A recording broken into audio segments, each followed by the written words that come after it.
So if you haven't been living under a rock, you would know that the Tate brothers, so basically they were locked up for 90 days even though they weren't guilty for anything that was said against them, which I believe is very wrong. Whether or not you hate or love the Tate brothers, it proves one thing. The justice system, there might be a huge flaw in it because nobody should be held in a cell without a charge. The whole point of being locked up is to be contained for a certain period amount of time for something that you have committed, for a crime that you have committed. So the fact that these people are locked up just off of suspicion is crazy, and what's even crazier is that nothing was to be found against them. The whole time they were actually searching to have the brothers locked up. They were trying to find a reason for these people to be locked up. They managed to keep them in for 90 days. They did everything they could. They checked their background, anything that could even be perceived as any type of charge. The fact that throughout those 90 days, there was nothing to be found against these brothers shows that most likely they aren't guilty. And I'm not saying they are guilty or innocent, but it just doesn't make sense. And as you can tell, they are under house arrest. One thing that's really important to note, these brothers were locked up essentially for no reason. Typically, when somebody is locked up, there is a reason for them to be locked up. The fact that these people were locked up and then they decided to research things and try to come up with a way to have them locked up for as long as possible, and they still found nothing, it speaks volumes.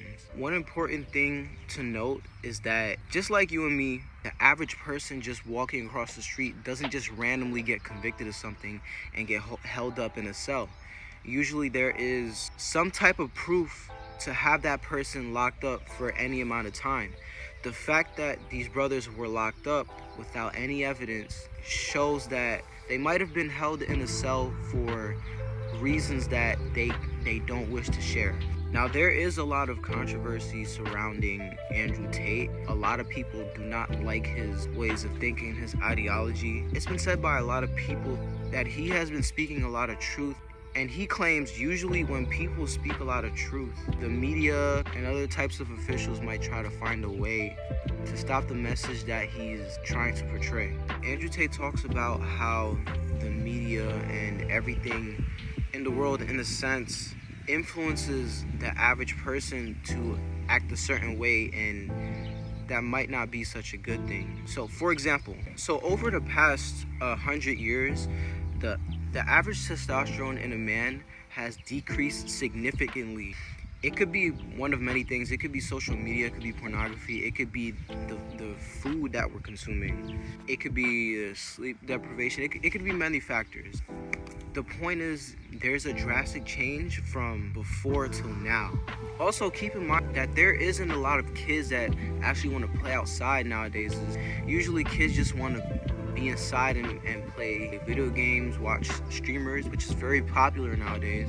Another example is back then a lot more people as kids wanted to be things such as doctors, nurses, things that in society would actually benefit everyone and probably evolutionize medicine and technology. Nowadays, there's a lot more kids that want to be YouTubers and singers and artists, and that's not necessarily a bad thing, but it's a percentage of people that want to be that instead of how it used to be, where a lot more people were becoming what they wanted to be when they were younger, and people nowadays have dreams of doing these things and they don't even put the work in. It's just something that has been popularized. The thing is, people shouldn't all have generally the same dreams. One of the major things that struck me that Andrew Tate talks about is the huge increase of depression from before.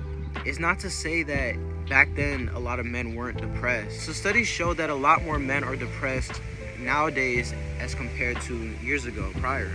Not to say that depression isn't real, but when you have a whole new generation of people that for the majority is depressed in some type of way, depression usually leads to lack of motivation. And when a generation is lacking motivation, then a lot of us aren't really going to be doing anything. Usually when it takes a whole generation to act sort of kind of the same way, it's usually because of what we're seeing, hearing, or thinking about. Like things such as social media can impact us and have a change of our thinking to the point where we're all depressed and things of that nature. It's to the point where it can no longer be a coincidence. It's genuine influence. I'm not saying it's on purpose that we're being influenced negatively, but that really could possibly be the truth. It's almost as if media, news reporters, things of that nature are influencing us to be a generation where we lack motivation. Technology supersedes us and we are inferior. We don't know how to deal with feelings. We just soak in our depression. And basically Andrew Tate is basically saying like, no, this is a bad thing. And obviously it is a bad thing to be depressed and not know how to get out of that, and seeing depression as something borderline permanent or really hard to get over. He's preaching, telling people to like, hey, you can get through this and things of that nature. And when somebody speaks different than a lot of people, when someone can give new insight into the world, typically they become really controversial on both ends. Either you are not liked or you are liked. And this guy is really liked, despite what you may think.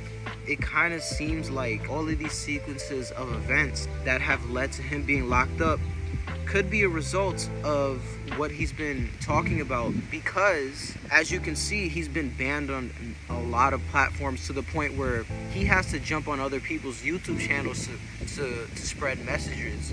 He's been restricted in a major way. So first they tried to, and he talks about this too, they tried to ban him on social media. They tried to take his voice away.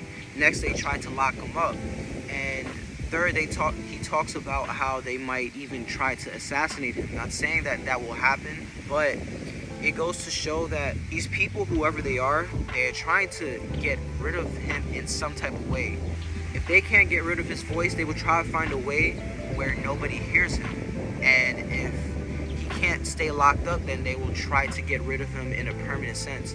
That's what it really seems like. And that's the dangerous part about all of this, is if you speak a lot of truth, people do not want the truth to be unleashed, and it might result into somebody trying to silence your voice.